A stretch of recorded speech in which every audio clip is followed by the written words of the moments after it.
Okay, well, we're going to go ahead and get started, and the way we're going to start is each panelist is going to have a 5-minute presentation where they're going to talk to you about the business model, and then we'll have some questions, and then we'll open it up for everybody. So go ahead, Max, whenever you're ready. Okay. Hi, everyone. Anyway, thank you for having me. So basically, I started Brooklyn Stone Packaging in July. The idea was basically my girlfriend's dad works for a major packaging distribution company down in Dallas, and he was saying one day that a lot of stores are overlooked, like small outlet stores and small manufacturers, by these larger packaging companies because they can't get the minimum order that these larger distribution companies need. So basically, that's where I came in. I buy directly from them and sell to this overlooked market, basically. They actually get most of their supplies from a company called ECLUB, and they're very high price. They're kind of like buying it from Staples, and I pretty much give them a wholesale price with smaller quantities. Since it's a startup, I just basically buy a lot of quantity myself. Store it in my garage and fun stuff, and just disperse to whoever needs it. And basically, the main items I sell, and I just brought some along with us since I don't have a cool PowerPoint, is stretch film and adhesive tapes. And those are basically my two main revenue drivers. It's a very simple business. Everyone uses this kind of stuff. You'd be surprised, from flower shops to manufacturing facilities. You just go in and people are basically like, hey, we use, I don't know, a case every 2 months, and those are the people I sell to. So in terms of a lot of orders by one client a month, I don't get a lot. I get maybe one a month from a client, but if you get 100 clients, you're pretty set. So that's basically how I did it. In terms of startup costs, basically I used a credit card. I got a credit card, and I buy from my supplier a credit card, and I set up a thing with pay when I deliver. And in terms of processing credit cards, technology nowadays, you can just use an iPhone app. It's pretty cool. And some people pay cash, and some people pay checks. But and that's what I do with that until I can build enough capital to actually go and buy the materials and supplies myself. Another thing is consignment, which is hard to find a supplier. This consignment, which is basically you pay them back when you get paid. I have one supplier right now that does that. So, but yeah, that's basically what I do. It's a very simple business, not very complicated. It's just going out and selling tape. So, that's it. I don't know, is there Q&A after this? Yeah, and we're going to, okay. Justin will do his, and then we'll have... You may need to stand up. I'm sorry. My name is Justin Walmer. I know some of you guys are really familiar, others not so much. But I have a company, it's called Walmer Enterprises, and it's comprised of several different entities. And the idea really got started when I was probably around 10 years old. My grandpa took me to he had a big aviation company, and what they do is they take parts, refurbish them, and sell them back to American Airlines and things like that. And he had this back room where you'd walk in and you'd see a closet to your left, and it'd be filled with every kind of candy you could have. Like Butterfingers, Snickers, Skittles, Starburst, and then you open the fridge and there's Gatorade, Coca-Cola, and I said, Grandpa, how much does this stuff cost? He's like, I don't have to pay anything for it, it's what we give our employees. I was like, oh, that's really cool, I want to be my own boss one day. I can have all this stuff in my, microwave, TV dinners, whatever, and a pool table and basketball goal inside, the warehouse. It's really cool. But this is where I kind of got the idea for the company, and it was not just one company, it was a bunch of companies along the way, and it's progressed. And I'll tell you about the event planning. There we go. Okay. The company actually got started in 2005. I started the flyer business, and we did promotions for venues downtown Tulsa. And it was a lot of fun because I got to promote bands I didn't know. I wasn't, you had to be 21 to go in the bars, and I was, 16 years old, running this thing, and it's really cool, and it's developed into a bunch of stuff. But right here, we did a thing with Rockstar Energy Drink and Radar.net in 2008 in San Francisco, and it was really cool. Radar.net's kind of like Twitter and Facebook and Flickr. it's pretty cool. But to get started with the presentation, we started a company called Social Chairs, and it wasn't named that. It was, I just went around DJing and stuff. And the story goes that in 2007, whenever I started the DJ side of things, I was around the DJ in Tulsa, and I was like, that's pretty cool, and I bought the equipment on a credit card, and so I started. And a friend of mine gave me $200 to buy speakers at a pawn shop. They were really big, and people were like, yeah, this is really cool. So I started doing it, and I started doing it in my living room until I got good at it. And then people started coming over, having parties and birthday parties. Next thing I know, I'm getting phone calls. Hey, man, can you do our day party, or can you do our pledge party, or whatever it is? And they're like, yeah, we'll give you that $1,500 plus all the stuff you want. And we won't say what that stuff is, but I'm pretty sure you guys know. Then businesses started catching on. And it was really cool because when business started catching on, it's where the money's at. Most of you'd say kids our age don't have any money, so we're really cool. We work with them. Well, we take the same concept and we work with businesses the same way. And so we've done, I don't know if you guys remember Daisy Dukes, but we did a big event there. And we take the aspect of entertainment and we put it into small businesses because they can't afford traditional marketing like radio and TV and stuff like that. So we do it differently. We try to draw out of the crowd a different way. And we do stuff at Campus Park, like Margarita Madness, a big summer event. I don't know, has anybody been to Margarita Madness? Yeah? Unfortunately, I haven't been there yet. Yeah, it's very fun. It wasn't so much for me about getting what the Campus Park wanted to do is they wanted to increase their tenant rate. They were 85%, they got a $15,000 bonus, so we would take them to 100%. We take them to 100% in 4 gigs. That's a significant increase for a large place like that.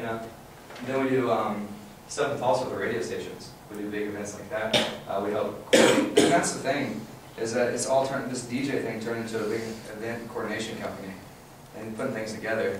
And so we started helping small businesses. The Coney Island thing, I don't know if you guys have been to any of those concerts this semester or not, but those are pretty fun, and the whole point of it is drawing people there. It's not so much about what I do, it is, but it's about the business, it's about the small business guy, because they can't afford stuff, so we try to make it unique. This is what's really depressing, is because I've never actually sat down and done my numbers until this came up, and it's my first time to actually talk about it. I don't ever talk about money, I don't ever talk about what I make, and I don't even know what I make, until I actually pull my stuff out. And in 2007, when we first started out, we did about $5,700 worth of business. And as you can see, since it's a service-based industry, we make about $4,000, which is pretty close to 70+%, of what we're making. And then in 2008, we went up about another $4,000 in sales. And what I mean by sales is that we sold so many services, or we sold so much, and there's so much that goes into each one of those. You have to pay for your gas and stuff like that. The last 2 years have been really good because people are starting to catch on, and it's working. And we're making people happy, and they're making money. So if they're making money, I'm making money, and it's all a good game. This year so far, we've done $30,000, almost $31,000 in sales, and it's been relatively nice. As you can see, the rate is an exponential growth rate. The total sales that we've had since 07 March is $59,000, which is, I start shaking, going, what did I do? But we've reinvested, we bought new equipment, we bought vehicles, and stuff like that. And it's really cool because you don't really pay attention to that as the business is going. And it's a really cool experience because you can, when you get the opportunity to look at it and share it with people, besides one-on-one basis, if someone asks, it's about the only time I really talk about the story. And this is the first time I ever talked about this. This actually shows our revenue from what we've done. And the way the business works for the event coordination and the planning is that we have peak months and we have down months. Since we are in a college town, we see a big flux in the summer, and then when you guys come back to school, a lot of people start calling me like, hey, we want to do this because there's a population here, and it goes up and down. And the market's not like that everywhere. If you go to Tulsa, the market's pretty steady. If you go to Oklahoma City, it's pretty steady.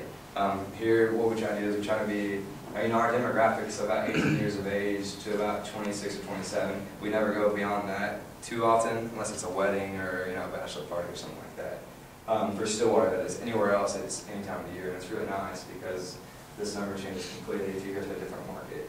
This is the Stillwater market. It's really interesting when people talk about businesses in Stillwater. You can actually see the trends.